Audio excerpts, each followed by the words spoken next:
Hey guys, what's up? It's Vanessa. Thanks so much for joining me. This is video number 1 of my Prevent Dehydration series.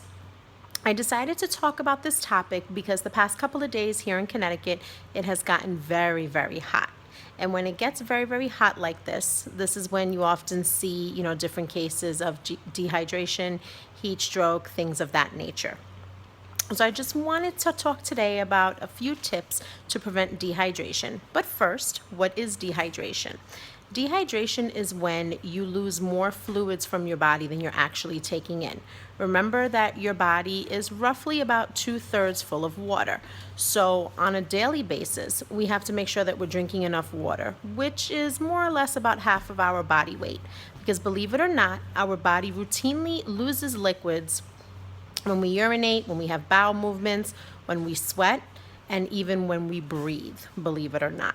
So, tip number 1 to prevent dehydration is probably the most obvious, and that's drink water. You need to be drinking water throughout the day, especially if you are outside exercising.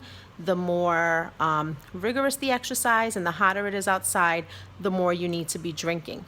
A quick little tidbit in terms of that is when you start to feel thirsty, that's your body's way of letting you know that you already are on the way to becoming dehydrated.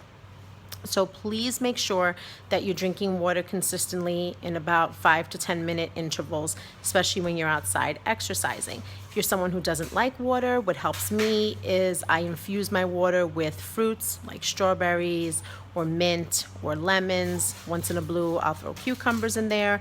I also make sure that the water is very, very, very cold. I do not like drinking room temperature water. So those are 2 things that help me to make sure I'm getting my water intake up.